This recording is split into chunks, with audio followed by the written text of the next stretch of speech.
Welcome to the Deep Dive.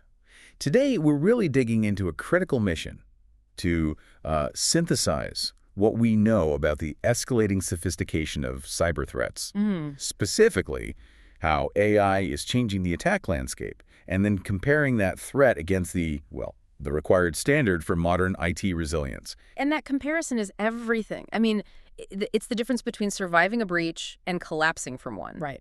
AI is the ultimate dual-use technology.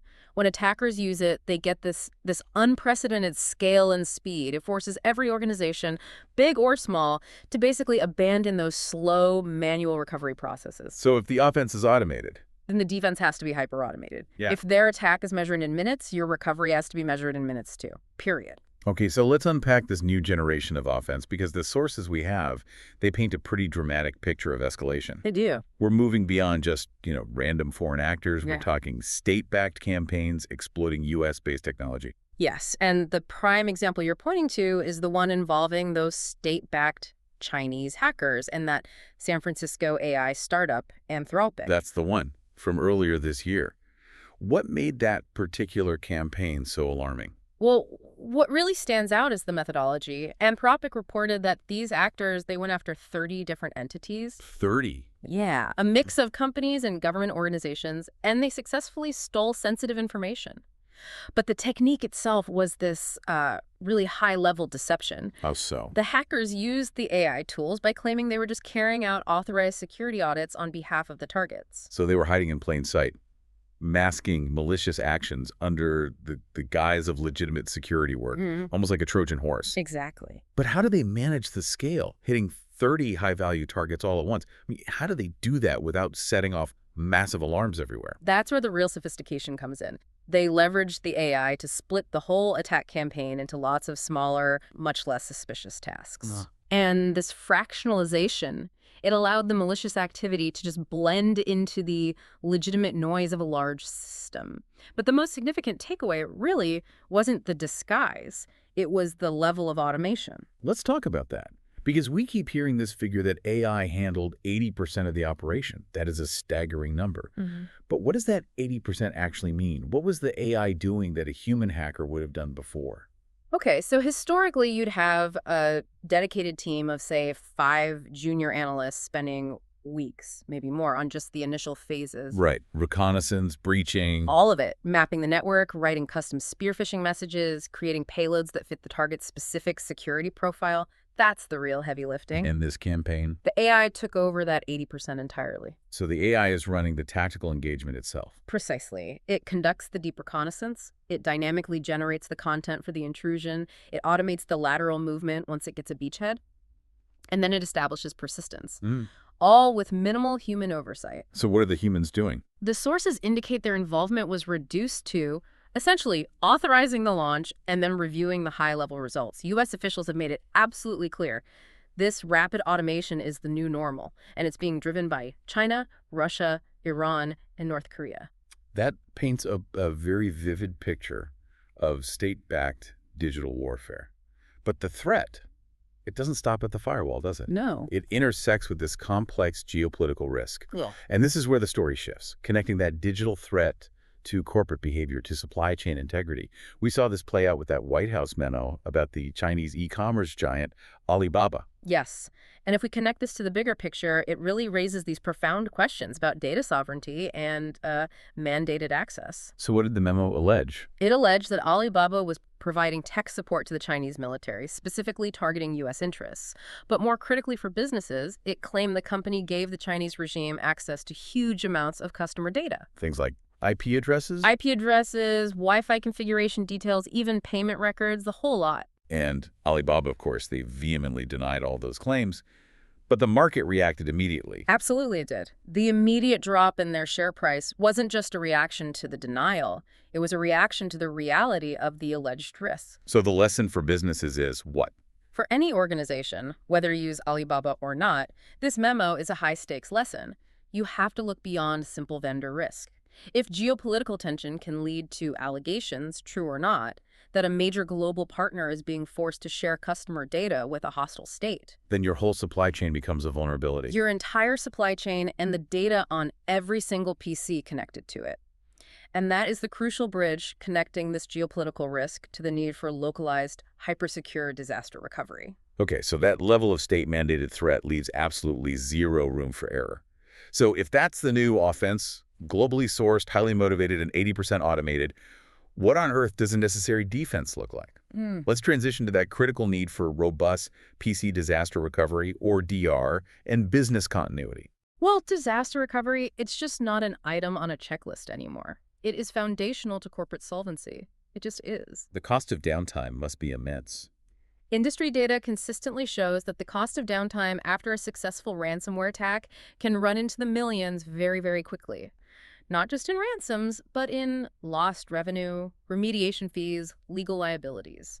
So without a proven DR plan, you're risking, what, existential data loss? Existential data loss, compliance violations, the works. Now, a lot of IT departments probably think they have DR covered, with their standard backup systems. But if a highly automated attack hits hundreds of remote devices at the same time, why isn't traditional DR good enough? Because traditional DR focuses on backing up data.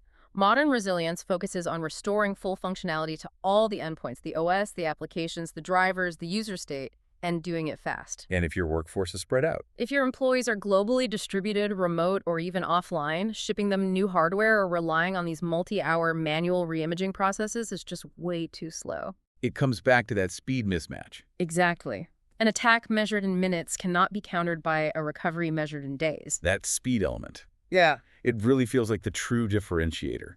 It reminds me of that famous Mike Tyson quote. Everyone has a plan till they get punched in the mouth. Exactly. And that quote, it perfectly summarizes why testing is so critical, right? It does, but we have to push past the metaphor a bit. Testing your DR plan isn't about running some desktop simulation. It's a real-world test. It's about verifying that when that automated punch lands, you can restore a fully compromised system to a fully clean, functional state in minutes, not hours. Our sources strongly recommend testing comprehensive DR plans at least twice a year. Twice a year, to make sure the theory matches reality. Yes, to ensure that theoretical recovery times match your real-world capability. Okay. That sets the standard pretty high. We need a recovery process that is as fast and efficient as the attack itself. So this brings us to the countermeasure. Zero-touch automated recovery, looking specifically at platforms like Swimage that are mentioned in our sources. How does this kind of technology radically change the speed equation? It's a complete paradigm shift. It moves from manual effort to, near instant deployment. So if the attack takes 80% automation to succeed, the recovery has to reduce human intervention to simple authorization. We are talking about automated OS repair and full rebuilds with zero data loss, completed consistently in under 30 minutes. Wait, hold on a minute. Under 30 minutes? Some examples even cite under 15 minutes. To wipe a device clean of sophisticated malware, rebuild the entire OS, reinstall all the complex enterprise apps, and restore the user's files and settings. That's right. In a complex corporate environment with dozens of custom applications, how is that physically possible? Isn't rebuilding a machine usually an hours-long process? That's a critical point, and it's where this hyper-automated approach really separates itself from traditional imaging. How so? A traditional image deployment, it has to copy the entire disk bit by bit. This new architecture doesn't do that. It uses a clean, known good source for the OS, and then it intelligently layers the applications and the user state on top. So it's more of a smart rebuild than a dumb copy. Exactly. The system manages all the complex processes: driver injection, user profile migration, application dependencies. It does it all simultaneously and automatically. It's a smart, rapid state migration, and that optimization is what delivers that 15 to 30-minute recovery window. That speed is impressive, but for organizations facing ransomware that, locks down or encrypts everything, data integrity is everything. How does this system make sure user data, the active projects, the personalized settings, isn't lost during that rapid rebuild? That's achieved through secure, dedicated backup features, things like Data Protect Snapshot and rollback capabilities. So like a bookmark for the user's data. Think of it like that, yes. An atomic bookmark. Moments before the rebuild starts, the system takes a snapshot of all the user's essential data, profiles, and settings. This snapshot is immediately moved to a secured, isolated location, completely outside the compromised operating system. So even if the local drive is fully wiped. That clean snapshot can be layered right back onto the new, pristine OS. So the user comes back to a clean machine, but it looks, feels, and functions exactly like it did before the breach, maximizing business continuity. Exactly. Minimal disruption. And what's more, the recovery process is deeply integrated with current security posture requirements. These platforms are built on a zero-trust security architecture. So when the device rebuilds itself, it's not just restoring files. It's enforcing current endpoint security policies automatically. Could you elaborate on how a zero-trust rebuild works? Because zero-trust is a term that gets thrown around a lot. Sure. So zero trust in this context means the device is treated as inherently hostile until it can prove its security posture. And the rebuild is that proof. An automated rebuild ensures that proof. It forces a complete reset, installing only approved software and configurations, ensuring all drivers are signed, and verifying that the device meets stringent security baselines before the user can even log in. And this helps with compliance. It makes the recovery process a security check in itself. This automated enforcement ensures compliance with tough standards like SOC2, IPEA, and FIPS. Speaking of standards, let's zoom out and fit this hyper-automated defense into that widely adopted framework.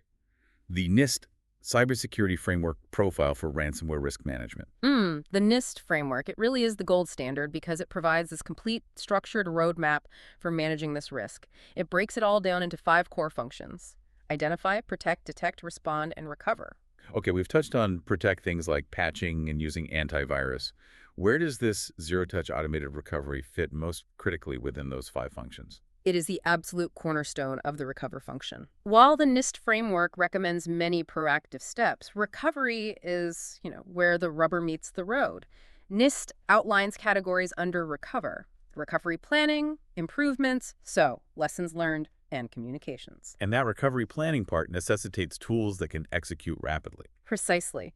This type of automated platform serves as the key ransomware recovery solution recommended in the planning phase.